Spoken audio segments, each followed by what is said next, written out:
आचार्य अकॅडमीमध्ये तुमचं सगळ्यांचं स्वागत आहे. आपण जो पाठ शिकत आहोत त्याचं नाव आहे अमूल्यम कमलम. काल मी तुम्हाला या पाठाची जी स्टोरी आहे, कथा आहे, ती एकदम सोप्या आणि साध्या भाषेमध्ये मी तुम्हाला सांगण्याचा काल प्रयत्न केला.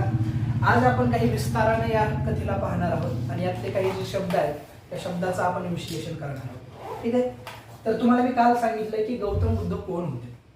त्यांनी बौद्ध नावाचा धर्म स्थापन केलाय. इसवी सन पूर्व 5व्या किंवा 6व्या शतकामध्ये त्यांचा जन्म झालेला आहे. माहितीये, भारत देश आहे ना, आपला जो भारत देश आहे तो तत्वचिंतकांचा देश आहे. म्हणजे अनेक फिलॉसॉफर, अनेक तत्वज्ञानी या भारतामध्ये जन्माला आलेत. भारतातलं द्वादश दर्शन भारतामध्ये प्रसिद्ध आहे. म्हणजे 12 प्रकारचे दर्शन आहेत ते भारतामध्ये प्रसिद्ध आहेत. आणि त्यातलं जे एक नास्तिक दर्शन आहेत काही, त्यापैकी बौद्ध दर्शन मानलं जातं ते गौतम बुद्धांपासून सुरू झालेलं आहे. तर पहा, भारत देशामध्ये त्याचं थोडंसं पाठाची माहिती त्यांनी त्या डिस्क्रिप्शन मध्ये दिलेली आहे, ती पाहून घ्या. भारत देशे श्रेष्ठानाम तत्वचिंतकानामचा देश. म्हणजे काय, भारत हा जो देश आहे श्रेष्ठ व्यक्तींचा देश आहे, तत्वचिंतकांचा देश आहे. लक्षात आलं? म्हणजे फिलॉसॉफर लोकांचा देश होता. इति सर्वे जानंती, असं सगळी लोक ओळखतात. बरोबर आहे ना? भारताला एक तत्वज्ञानाचा देश म्हणून भारताकडे पाहिलं जातं. कारण वेदासारखं तत्वज्ञान इथं जन्माला आलं, दर्शनशास्त्र इथं जन्माला आलं, धर्मशास्त्र, वेगवेगळे ग्रंथ इथं जन्माला आले, म्हणून त्याला काय मानलं जातं? तत्वचिंतकांचा देश मानला जातो. तेषु अन्यतमः गौतम बुद्ध. म्हणजे त्यांच्यातले जे वेगळ्याच प्रकारचे होते गौतम बुद्ध. म्हणजे काय, त्यांनी नास्तिक दर्शनाला प्रारंभ केला होता. मायादेव्याः शुद्धोदनस्य च पुत्रः सिद्धार्थः तपसा गौतम बुद्धम बभूव. आता काय, कुठलाही संत, कुठलाही साधू, कुठलाही मोठा व्यक्ती जन्मतः श्रेष्ठ नसतो. पहिली गोष्ट लक्षात ठेवा. कुणीही जन्माला येताना मोठा म्हणून जन्माला येत नाही. तो त्याच्या कर्तृत्वानं, त्याच्या अभ्यासानं, त्याच्या तपस्येनं तो मोठा होत असतो. लक्षात आलं? तर गौतम बुद्ध एक सिद्धार्थ त्यांचं नाव होतं. लहानपणी जसं आपलं नाव आहे ना, तसं लहानपणी त्यांचं नाव सिद्धार्थ होतं. परंतु त्यांनी घर सोडलं, तपश्चर्या केली, त्यांना अनुभव आला आणि मग ते सुगत गौतम बुद्ध झाले. म्हणजे एकाएकी ते संत झालेले नाहीये. पण आता एक गोष्ट लक्षात घ्या, त्यांच्या आई वडिलाचं इथलं नाव दिलेलं आहे ते फार महत्वाचं आहे. त्यांच्या आईचं नाव आहे मायादेवी आणि त्यांच्या वडिलाचं नाव आहे शुद्धोदन. दोन नावं लिहून घ्या, शुद्धोदन आणि आईचं नाव काय आहे? मायादेवी. शुद्धोदन आणि मायादेवी. लक्षात आलं? शुद्धोदन आणि मायादेवी हे कोण आहेत? त्यांचे आई वडील आहेत.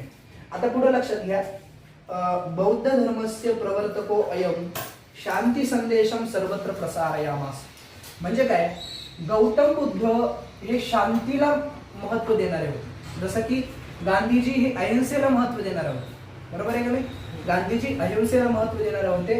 तर ती अहिंसेची जी प्रेरणा आहे, खरी प्रेरणा, तर ती गौतम बुद्धापासून सुरू झाली असं समजायला काही हरकत नाही. अहिंसेची आणि शांतीची प्रेरणा कुणी दिलेली आहे? सर्वप्रथम गौतम बुद्धांनी दिलेली आहे. सगळ्या भारतामध्ये त्यांनी शांतीचा प्रसार केलेला आहे. तस्य जीवने घटिता एव घटना. त्यांच्या जीवनातली एक छोटीशी घटना जी मी तुम्हाला काल साध्या भाषेमध्ये सांगितली, ती घटना या पाठामध्ये आपण शिकणार आहोत. ठीक आहे. आता पहा, आसीत सुदासव नाम एक कश्चित उद्यानपालः. आता तुम्हाला इंग्लिशच्या ज्या कथा असतात ना, त्याच्यामध्ये सुरुवात कशी असते? वन्स अपॉन अ टाइम, म्हणजे एकदा असं झालं. तसं यांनी काय, संस्कृत मधल्या धड्याची सुरुवात आसीत शब्दापासून बहुधा असते. आसीत सुदासव नाम कश्चित उद्यानपालः. कुणीतरी एक सुदास नावाचा कोण होता? उद्यानपाल. तुम्हाला मी काल सांगितलं होतं, उद्यानपाल म्हणजे काय? माळी. उद्यानपाल म्हणजे माळी. ठीक आहे.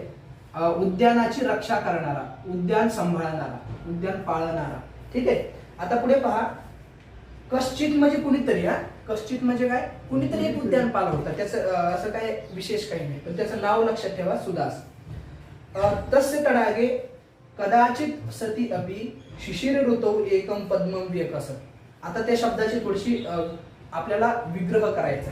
त्यांना काय म्हणायचं? तस्य तडागे, त्या तळ्यामध्ये कदाचित शिशिर ऋतू सती अपि. आता इकडे पहा, त्याला तुम्हाला थोडंसं कन्वर्ट करायचंय. शिशिर ऋतू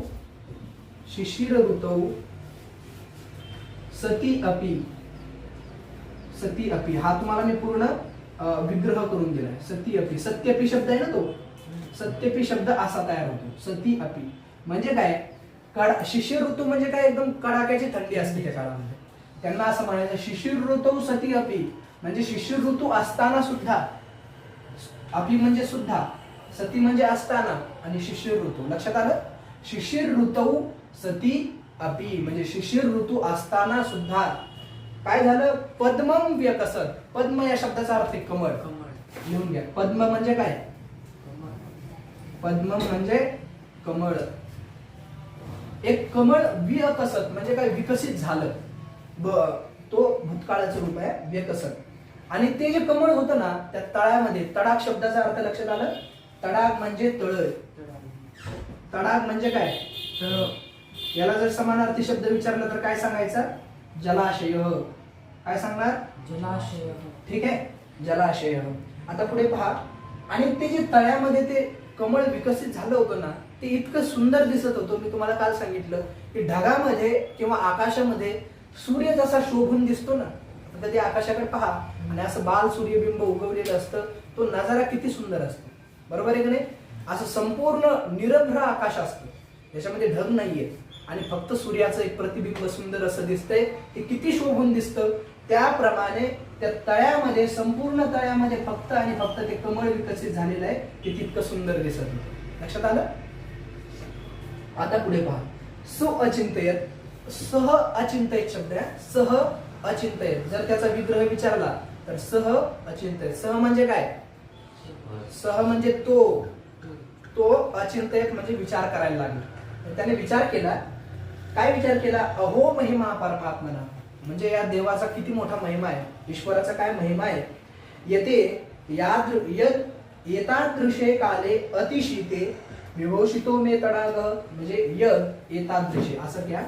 यद म्हणजे काय, जे, एतादृशे म्हणजे असल्या काळामध्ये. आपण म्हणतो ना असल्या कोरोनाच्या काळामध्ये मला पैसा भेटला, म्हणतो पण आपण असल्या कोरोनाच्या काळामध्ये मला एवढा इन्कम भेटला.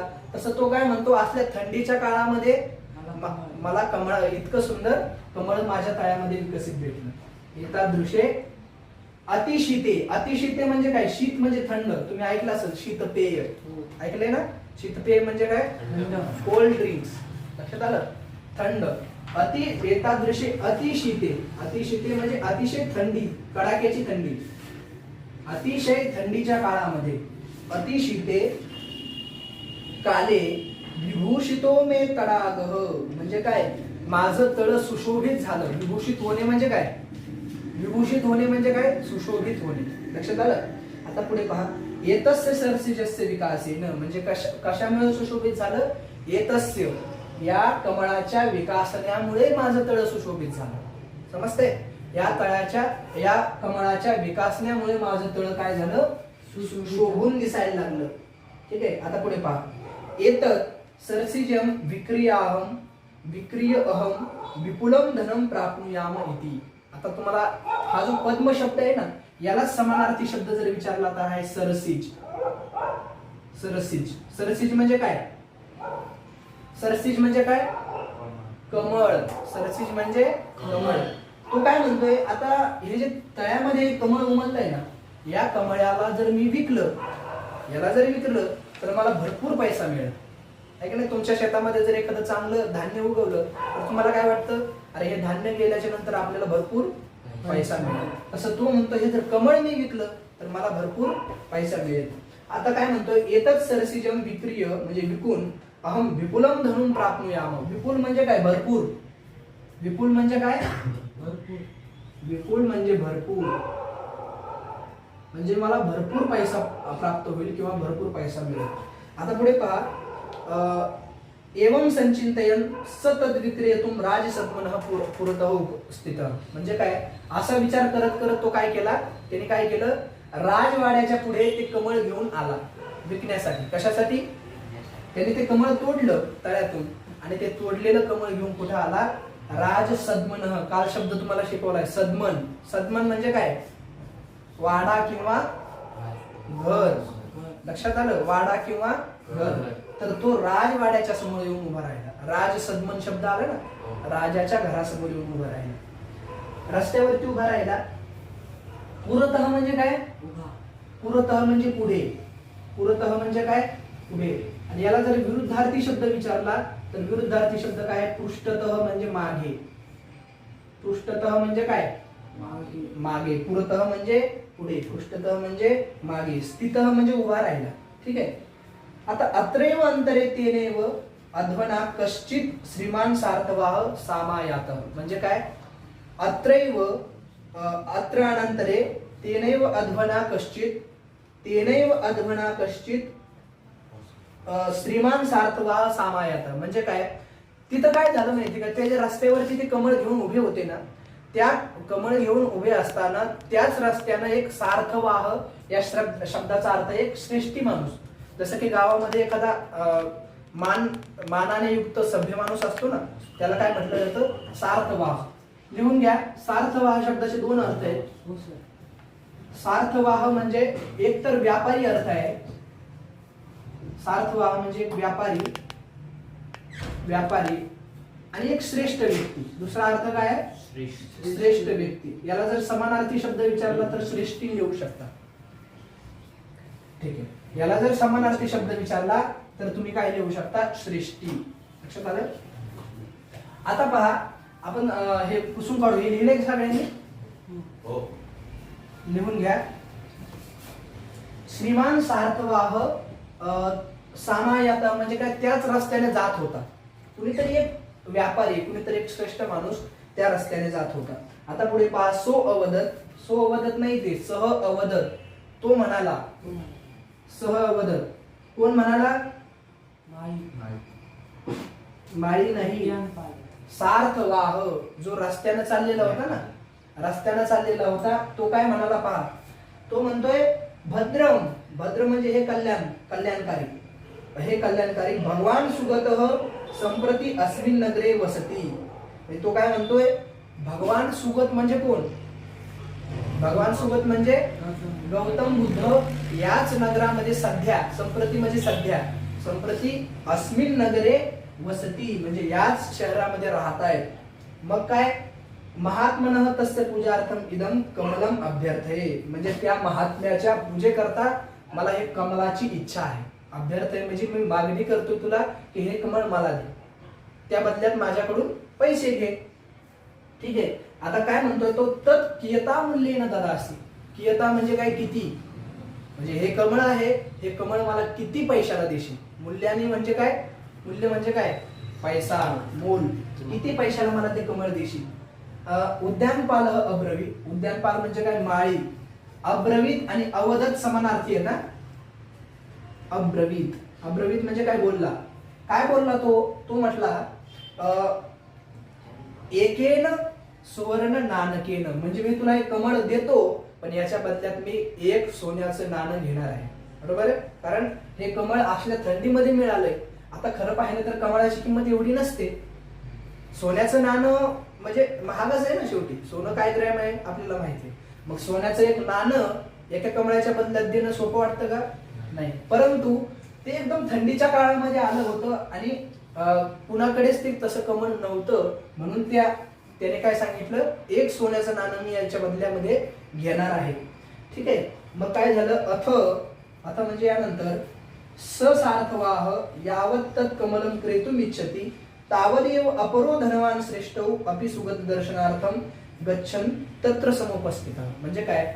आता जो पहिला जो माणूस आला होता ना सार्थवाह, आता हा घेणारच होता विकत त्याला. म्हणजे एक सोन्याचं नाणं देणार होता आणि घेणार होता. तेवढ्यातच एक दुसरा एक व्यापारी तिथं आला. दुसरा एक श्रेष्ठ माणूस, एक मोठा माणूस तिथं आला आणि तो सुद्धा ते कमळ पैशाने मागायला लागला. लक्षात आलं?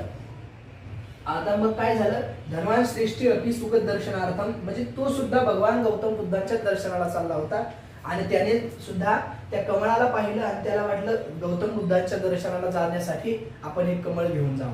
बरोबर आहे का? मग त्याने काय केलं?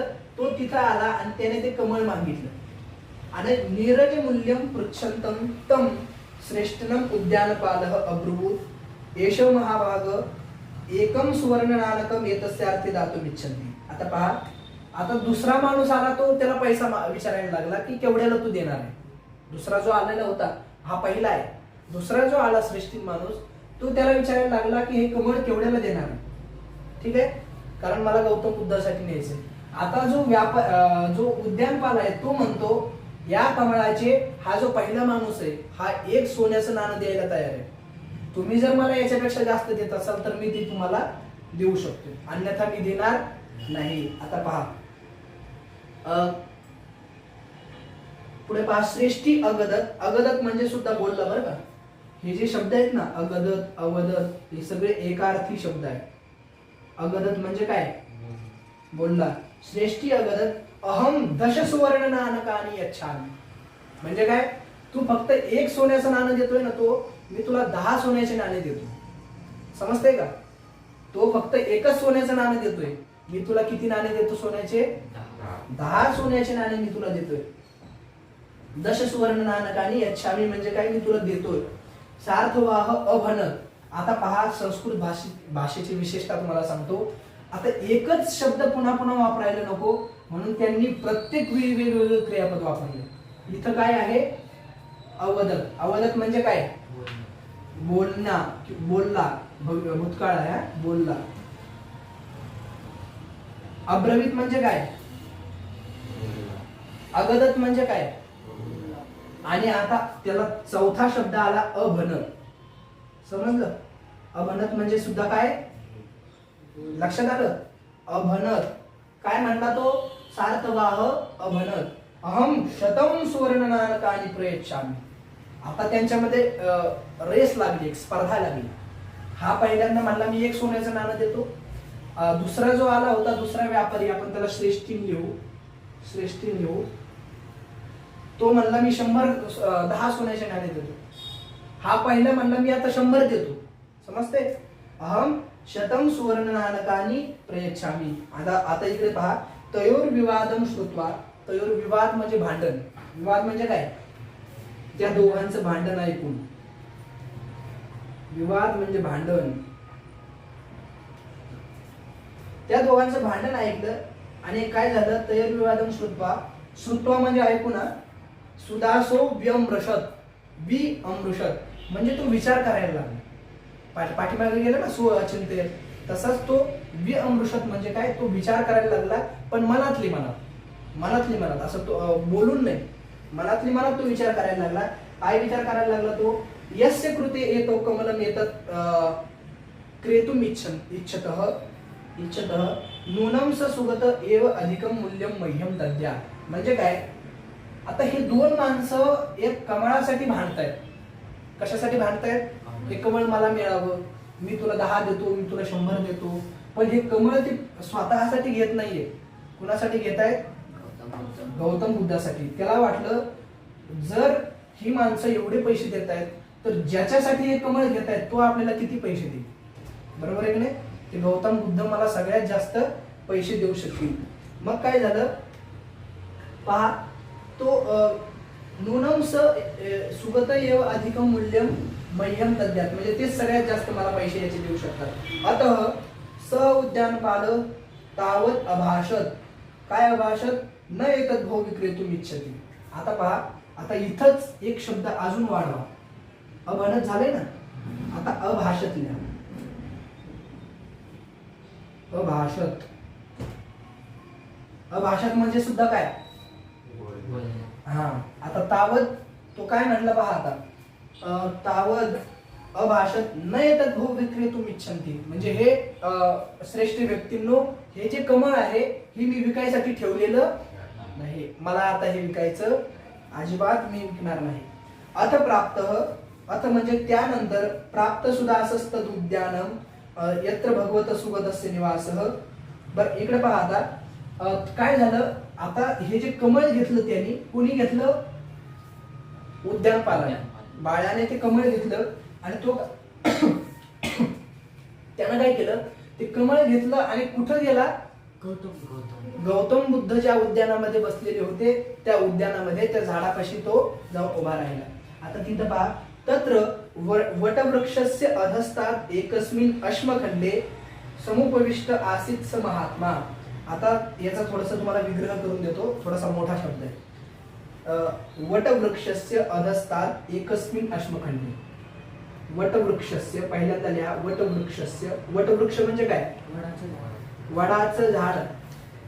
आता वटवृक्षस्य म्हटल्यानंतर वडाच्या झाडाच्या पुढे पहा. अधस्तात् एकस्मिन्. अधस्तात् म्हणजे खाली असलेल्या. अधस्तात् एकस्मिन्. एकस्मिन् म्हणजे एका. अश्मखंडे म्हणजे काय? दगड. दगड. अश्मखंड म्हणजे काय? दगड. आता पहा, तुम्ही पाहिलं असेल की कुठल्याही एखादं झाड असतं, त्या झाडाला काय असतं? खाली चौथरा बांधलेला असतो, आहे की नाही? एखाद्या चौकामध्ये किंवा जर कुठं झाड असतं तर त्याला चौथरा बांधलेला असतो. ते उद्यानातलं झाड होतं एक, आणि त्याला असं चौथरा बांधलेला होता, आणि त्या चौथऱ्यावरती, त्या दगडावरती कोण बसलेलं होतं? गौतम बुद्ध. वटवृक्षस्य अधस्तात् एकस्मिन् अश्मखंडे. अश्मखंडे काय? समुपविष्ट आसीत स महात्मा. म्हणजे तिथंच ते उपविष्ट म्हणजे काय? खाली बसलेले होते. उपविष्ट म्हणजे काय? खाली बसलेले ते होते. आता पुढे पहा. अनल्पेन धामना राजते स्म तस्य भगवतो वदनम. मी तुम्हाला काल धामन शब्दाचे अर्थ दोन सांगितले, लक्षात आहे? धामन म्हणजे काय? एक अलौकिक तेज. लक्षात आलं? एक अलौकिक तेज, ग्लो. तुम्ही सांगितलं ना काल, अलौकिक तेजाने काय झालं होतं? भगवान सुगतांचा जे चेहरा होता तो एक अलौकिक तेजाने चमकत होता. त्यांचं जे वदन म्हणजे काय? मुख, त्यांचा चेहरा असं एक अलौकिक तेजानं, राजते या शब्दाचा अर्थ आहे शोभत होता, सुशोभित होत होता. राजते म्हणजे काय? शोभून दिसत होता. याला जर तुम्हाला समानार्थी शब्द विचारला तर तुम्ही शोभते लिहू शकता. शोभते. राजते म्हणजे काय? शोभून दिसत होता. आता पहा. तद आलोकयत सुदासस्य चित्ते भक्ती रसार्णव उदितिष्ठ. आता पहा, हा माणूस जो गेला होता ना उद्यानपाल, कशासाठी गेला होता? कमळ विकण्यासाठी, आणि जास्तीत जास्त मला पैसा मिळावा यासाठी तिथे गेला होता. पण तिथं गेला, त्या झाडाच्या खाली गौतम बुद्धांना पाहिलं, त्यांच्या चेहऱ्यावरचं ते अलौकिक तेज, अलौकिक चैतन्य त्याने पाहिलं, आणि तो ते चैतन्य पाहिल्याच्या नंतर तो सगळं विसरून गेला की मी इथं कशासाठी आलो, मी कमळ विकण्यासाठी आलोय, मला जास्त पैसा पाहिजे, हे सगळं तो विसरून गेला. आणि काय झालं? त्याच्या मनामध्ये एक भक्तीचा समुद्र जागा झाला. अर्णव या शब्दाचा अर्थ काय?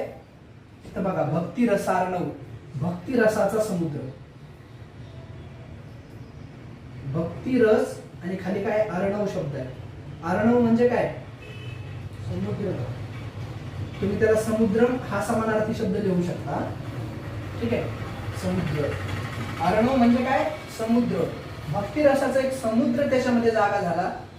आणि स हस्तस्तम नीरजम. आता तुम्हाला इथं बघा, पहिल्यांदा पद्म शब्द आला कमळासाठी, नंतर सरसीत शब्द आला, आणि आता जो शब्द आलाय तो कोणता आलाय?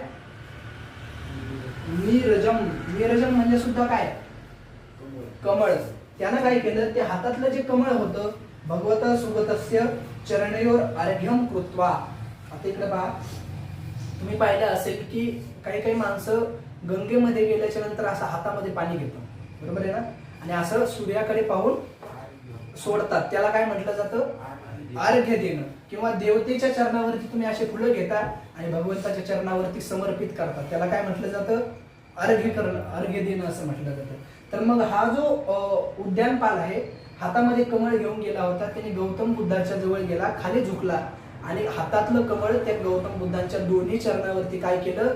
अर्घ्य म्हणून समर्पित केलं. लक्षात आलं? चरणयोः, चरणयोः म्हणजे दोन चरणावरती. अर्घ्यम कृत्वा नमो भगवते इति वदनम वदन सविनयम प्राणवत. म्हणजे काय? त्यानं त्या हातातलं कमळ त्यांच्या चरणावर टाकलं आणि त्यांना नमस्कार केला, नमो भगवते असं म्हणून त्याने काय केलं? नमस्कार केला. आणि पुढे पहा, नमस्कार केला आणि सविनयम प्राणवत म्हणजे काय? विनयानं, विनम्रपूर्वक त्यांना काय केलं? नमन केलं किंवा प्रणाम केला. ठीक आहे. आता पहा, तम प्रसाद वर्षिभ्याम लोचनाभ्याम निरूपयन स्मयनमान मुखपद्मो भगवान अभाषत. आता एक गोष्ट लक्षात घ्या, तुम्ही पाहिलं असेल की जी प्रेमळ माणसं असतात ना, जी माणसं प्रेमळ असतात त्यांच्या तुम्ही डोळ्याकडे पहा. ती जे एखाद्या माणसाकडे ज्यावेळेस ते पाहतात ना, तर एकदम प्रेम त्यांच्या डोळ्यातून झळकताना दिसलं तुम्हाला कधी असं जाणवलं कधी? एखाद्या माणसाच्या नजरेतून प्रेम झळकतं, समजते तुम्हाला? डोळ्यातून इकडे पहा, बोलणं नंतर असतं, पण काही काही माणसाची नजर अशी असते की त्यांनी आपल्याकडे पाहिलं तरी आपल्याला बरं वाटतं. तुम्हाला याचा कधी अनुभव आहे? आणि काही काही माणसाची नजर असते, त्यांनी आपल्याकडे पाहिलं की असं वाटतं आपल्या पायातली चप्पल काढावी.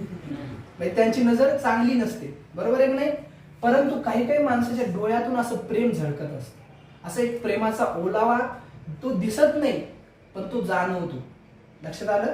तो दिसत नाही. जसं की तुम्ही ऐकलं असेल चंद्र अमृत शब्द ऐकलाय. चंद्र अमृत शब्द ऐकलाय? चंद्राचं अमृत कुणी पाहिलंय? नाही, पण तो तुम्ही जर पाहिलं तर ते जाणवतं. थंडीच्या काळामध्ये जर चंद्र उगवला तर त्याचा तो गारवा आपल्या हृदयाला जाणवतो, त्याची शीतलता आपल्या हृदयाला जाणवते. तसं एखाद्या चांगल्या व्यक्तीच्या डोळ्यातून जे प्रेमाची धार वाहते ना, ती जाणकार माणसाला काय होत असते? ती जाणवत असते. लक्षात आलं? त्याला म्हणतात प्रसादवर्षी नेत्र. प्रसादवर्षी म्हणजे काय? डोळ्यातून प्रसन्नता झळकत असते. लक्षात आलं? प्रसादवर्षीभ्याम लोचनाभ्याम. लोचन म्हणजे डोळ्या, लोचन म्हणजे काय? लोचनाभ्याम म्हणजे दोन डोळ्यातून. लोचनाभ्याम म्हणजे काय? दोन डोळ्यांतून.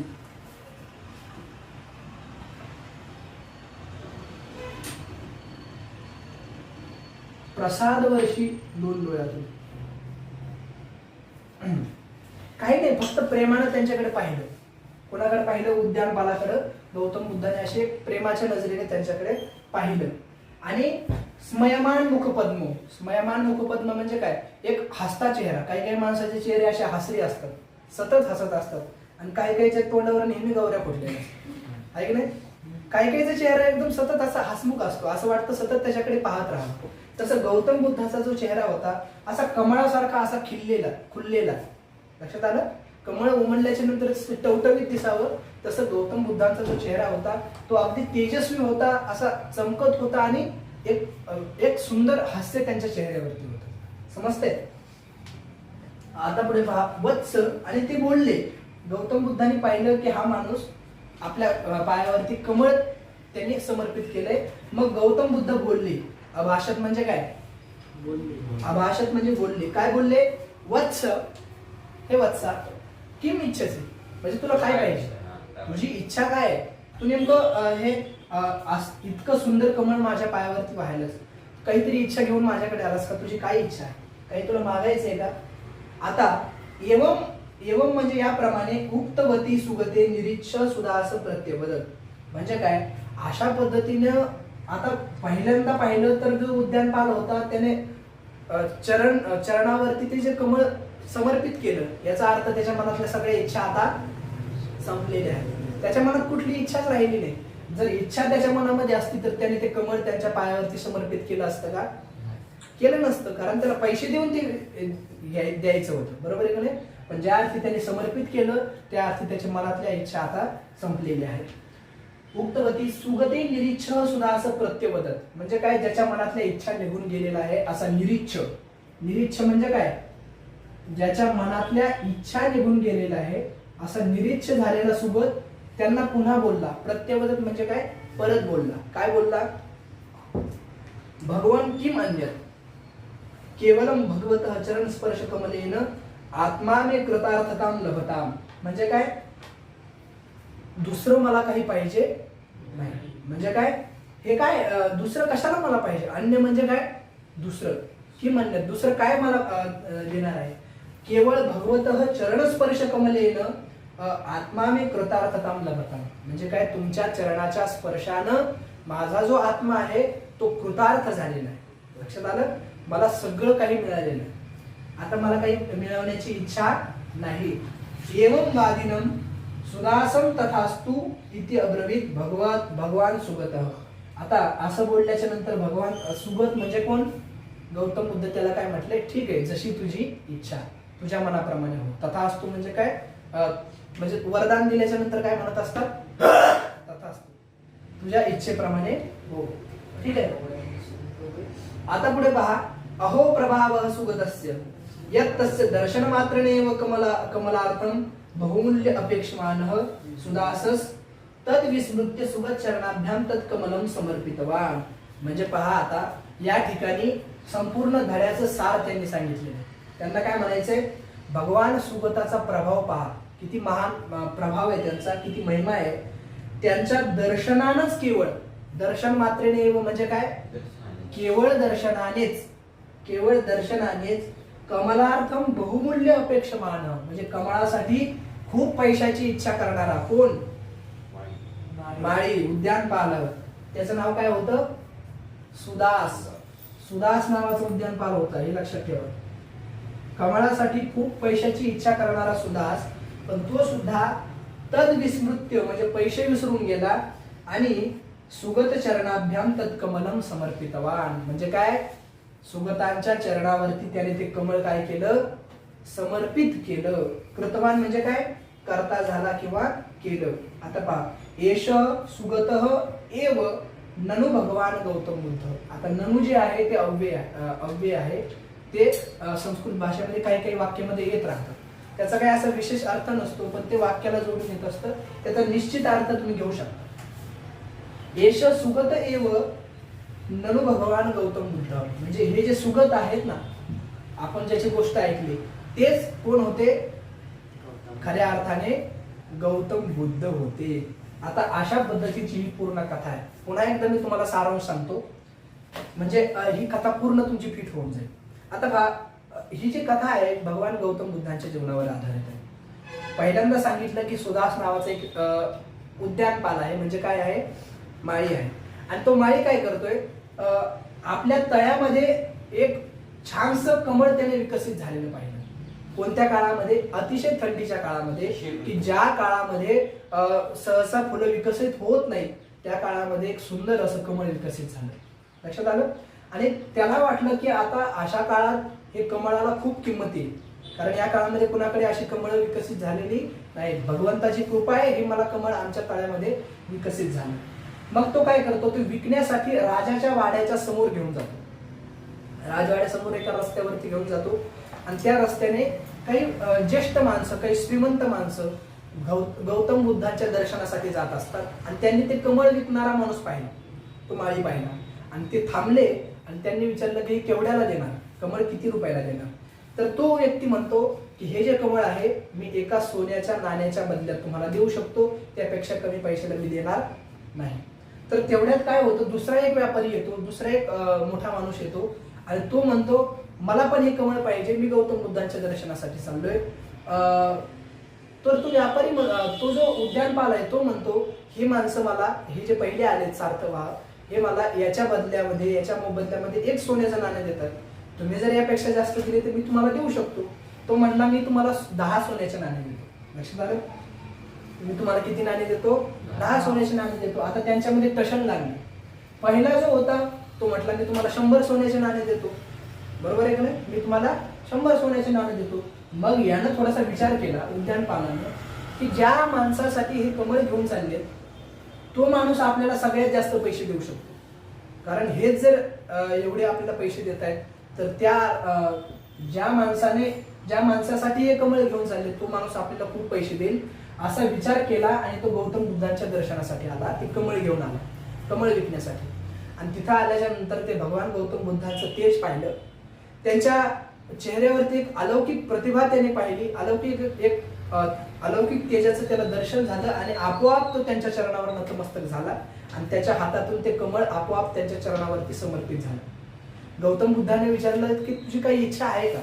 त्याच्या मनातल्या सगळ्या इच्छा संपून गेलेल्या होत्या. तो म्हटला तुमच्या दर्शनानं माझा आत्मा कृतार्थ झाला, मला आता या जीवनातलं बाकी काही नको. अशा पद्धतीनं ही कथा आहे. यामध्ये गौतम बुद्धाच्या विशेषतः त्यांचं महात्म्य या कथेमध्ये सांगितलेलं आहे.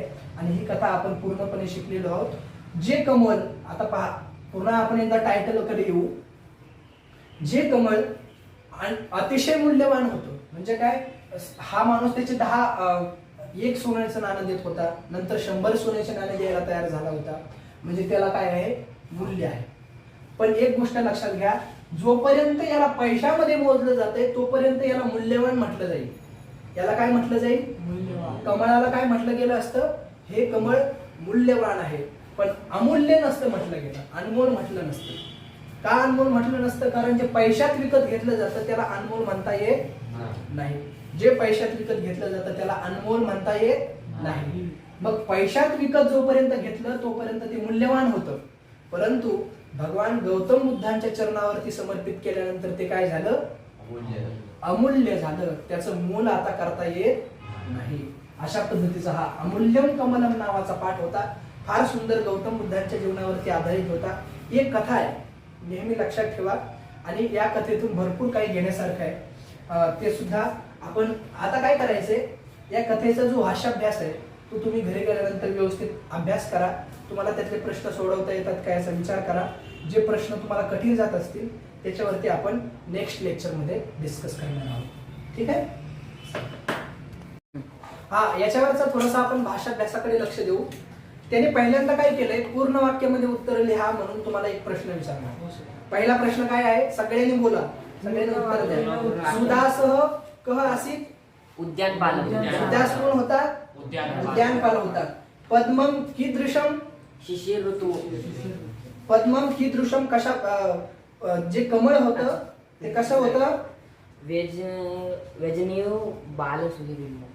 हा, कशावर? व्योमनीव बाल सूर्यबिंब इव. म्हणजे काय? ढगात जसं एक आकाशामध्ये जसं एखादं सूर्याचं प्रतिबिंब शोभावं, तसं सूर्य शोभावा, तसं ते काय होतं? सुशोभित होतं. समजतंय? आता पुढे पहा.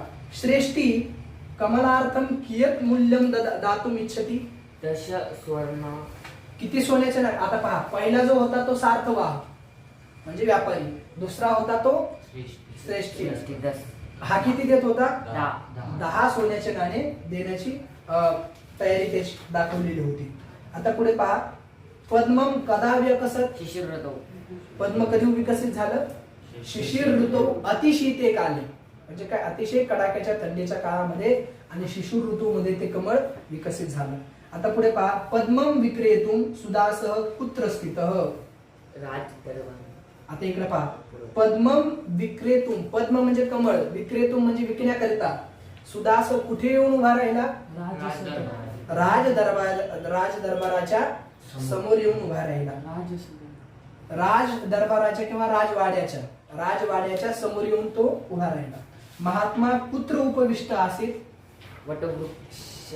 इथे पहा.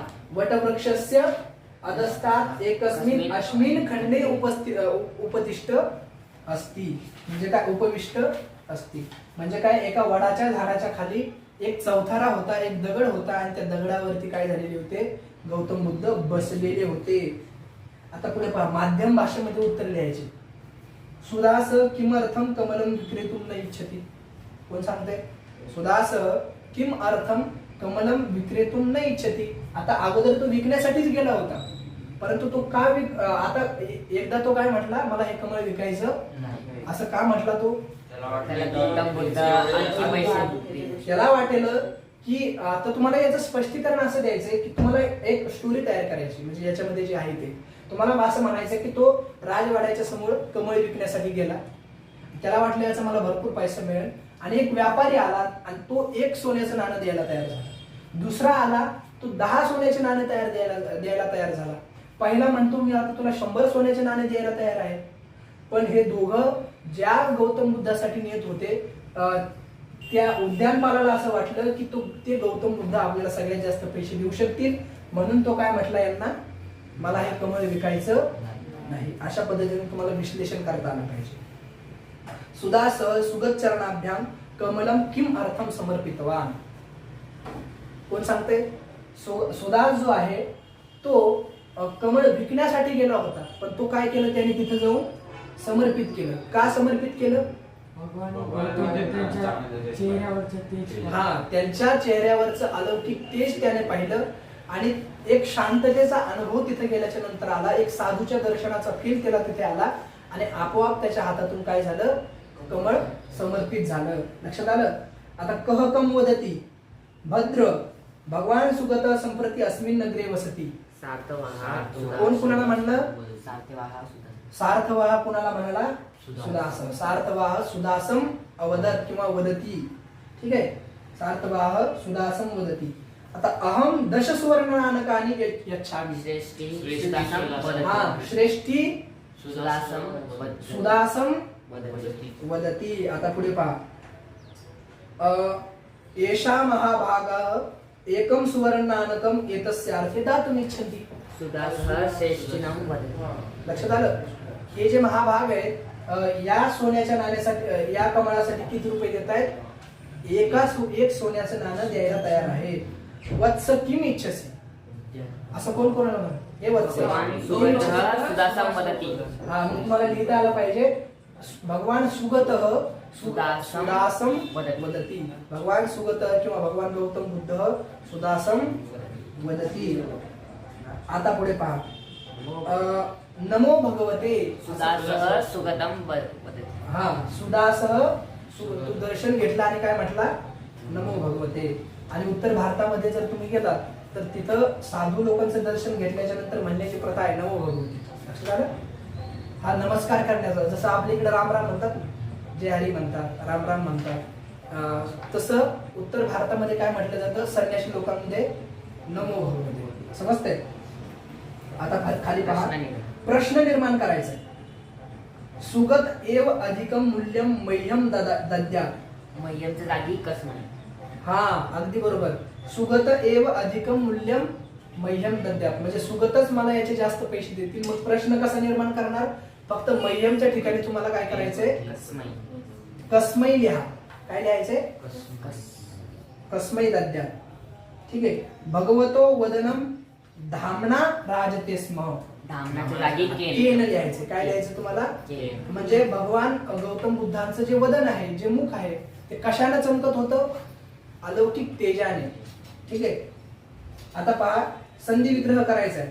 मी तुम्हाला लिहून दिले सगळे संधी विग्रह. कश्चित उद्यान पाल. कोण सांगते? कश्चित उद्यान पाल. कश्चित आणि अधिक उद्यान पाल. चरणयोर अर्घ्यम. अधिक चरणयोः अधिक. अगदी बरोबर. सो अवदत. सह अधिक अवदत. अगदी बरोबर. इत्यब्रवीत. अगदी बरोबर. इति प्लस अब्रवीत म्हणजे काय? त्याच्या समानार्थी शब्द पुढे इथे. अवदत, अब्रवीत, अगदत, अभनत आणि अभाषक. एवढे सगळे समानार्थी शब्द आहेत. आता पुढे पहा, तुम्हाला समानार्थक शब्द लिहायचे. तडाग म्हणजे काय? सरोवर. तडाग म्हणजे तळ. त्याला काय तुम्हाला मी शब्द सांगितला, एक तर जलाशय लिहा किंवा सरोवर सुद्धा लिहू शकता. निरजम. कमलम. निरजमला तर किती लिहिलेत आपण इथे पहा.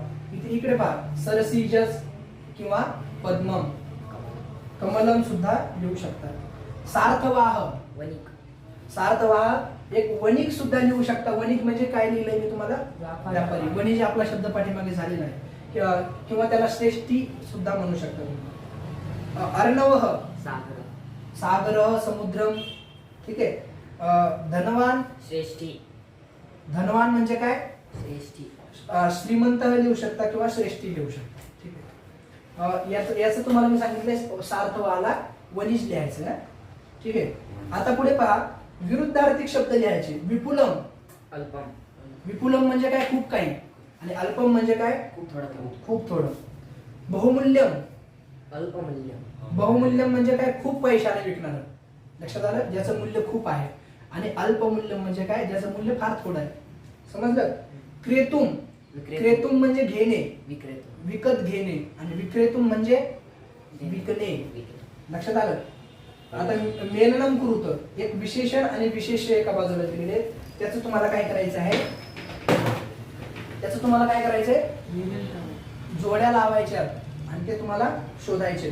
विपुलम काय असतं? विपुलम धनम. श्रीमान कोण? श्रीमान सार्थव. अनल्पेन. धामना. अनल्पेन धामना. निरीक्षः. सुदासः. अगदी बरोबर. धनवान. श्रेष्ठी. अधिकतमम. मूल्यम. प्रसाद वर्षिभ्याम. लोचनाभ्याम. आणि हस्तस्थम निर्जनम. अगदी बरोबर, खूप सुंदर. अमरकोशातले शब्द वापरून तुम्हाला काय करायचे, तिथं वाक्य तयार करायचे. नूनम स सुगतः एव अधिकतमम मूल्यम दद्यात्. सुगत जागी बुद्ध. बुद्ध. गौतम बुद्ध लिहू शकता तुम्ही, बुद्ध. ठीक आहे. तडागे शिशिर ऋतू एकम पद्मम व्यकसत. पद्मांचे जागी आता हे जे कमलम. प्रश्न असतात ना, याचा अर्थ असा असतो, अमरकोशातले शब्द वापरून तुम्हाला वाक्य तयार करायचे. म्हणजे काय, समानार्थी शब्द वापरून तुम्हाला वाक्य तयार करायचे. अमरकोश कुठे माहिती तुम्हाला, पुस्तकाच्या शेवटी आहे. त्यात काय दिलेलं असतं, एका शब्दाला अनेक शब्द म्हणजे त्याचे समानार्थी शब्द तिथे दिलेले असतात. ते पाहून तुम्हाला फक्त काय करायचंय, हा शब्द बाजूला करायचा आहे, अमरकोशातला शब्द तिथे वापरायचा. मग कसं होईल, तडागे शिशिर ऋतू एकम कमलम. कमलम व्यकसत, एकम नीरजम व्यकसत, एकम सरसिजम विकसत. लक्षात आलं. विपुलम धनम प्राप्नुया. द्रव्यम. द्रव्यम लिहा, वित्तम लिहा. विपुलम वित्तम प्राप्नुयाम म्हणजे काय, मी खूप सारा पैसा कमवील किंवा मिळवील. आता सूचीनुसार तुम्हाला या ठिकाणी काही कृती करायच्या. तयो विवादम श्रुत्वा सुदासो व्यमृषत. आता यातलं त्वांत अव्यय तुम्हाला बाजूला काढायचं. अश्रू. त्वांत अव्यय ज्यावेळेस बाजूला काढायचं असतं, त्यावेळेस ते त्वांत अव्ययाचं काय करायचं असतं, तुम्हाला त्या धातूला भूतकाळामध्ये कन्वर्ट करायचं असतं. श्रुत्वा जे आहे ना, श्रुणोती धातू केलाय ना आपला, श्रुणोती तुम्हाला मी ग्रुपवरती पाठवलं होतं, त्याचं तुम्हाला भूतकाळाचं रूप करायचंय. मग काय होईल त्याचं रूप, अश्रुणवत. समजलं. तयो विवाद अश्रुणवत सुदासो व्यमृषत. आणि शेवटी च द्यायला विसरायचं नाही. आता त्वम किम इच्छसी, त्वम स्थाने भवान योजे. तुम्हाला सांगितलं मध्यम पुरुषाच्या ठिकाणी तुम्हाला प्रथम पुरुष वापरायचं. आणि सीच्या जागी ती. इच्छसीच्या जागेवर काय करायचं, इच्छती. तुम्हाला इच्छती वापरायचे. मे आत्मा कृतार्थताम लभताम. लबतांच्या जागी अलबत. हा, लंग लकारामध्ये काय करायचं तुम्हाला, लभताम आहे ना, लब लभते धातू हा आत्मने पदाचा. मग त्यावेळेस तुम्हाला ज्यावेळेस त्याला भूतकाळामध्ये करायचे तर ते सुद्धा आत्मने पदामध्ये काढावं लागेल. आणि मग तिथं काय रूप तयार होईल, अलभत. मे आत्मा कृतार्थताम अलभत. ठीक आहे. आता याचं बहुवचन लिहायचंय. शिशिर ऋतू पद्मम व्यकसत. पद्मानी व्यकसन. हा, पद्मानी व्यकसन. जसं की अगच्छत अगच्छताम अगच्छन, असं व्यकसत व्यकसताम व्यकसन. ठीक आहे. विकसत विकसताम विकसन. सुदासह सुगत चरणाभ्याम कमलम समर्पितवान. आता हे वाच्य परिवर्तन करायचं, हे आपलं अजून झालेलं नाही, आपलं अजून झालेलं नाही, ते पुढे आहे, ते मी तुम्हाला नंतर सांगतो. अहम विपुलम धनम प्राप्नुयाम. विधिलिंग लकार. कोणता लकार आहे, विधिलिंग लकार. अगदी बरोबर. अशा पद्धतीने हे संपूर्ण प्रश्न आहेत. घरी गेल्यानंतर वहीत लिहून काढा आणि लक्षात ठेवा. हे जे अर्थ आहेत शब्दांचे, हे अर्थ लक्षात ठेवा. आणि प्रश्न कसे विचारले जातात हे तुम्ही आता पाहिले. आणि प्रत्येक प्रश्नाचं उत्तर लिहिण्याचा प्रयत्न करा. ठीक आहे. आता उद्याचा जो आपला पाठ आहे ना, तो तुम्हाला फक्त ट्रान्सलेट साठी जास्त येतो. म्हणजे काय, सरळ अर्थ लिहिण्यासाठी तुम्हाला जास्त पद्धतीने येतो. तर त्याच्यामध्ये लक्षात ठेवण्यासारखं काही नाहीये, फक्त तुम्हाला त्यातले शब्द लक्षात ठेवायचे. ठीक आहे. तर पुढचा पाठ आपण पुढच्या आठवड्यामध्ये लेक्चरमध्ये घेणार आहोत. ठीक आहे.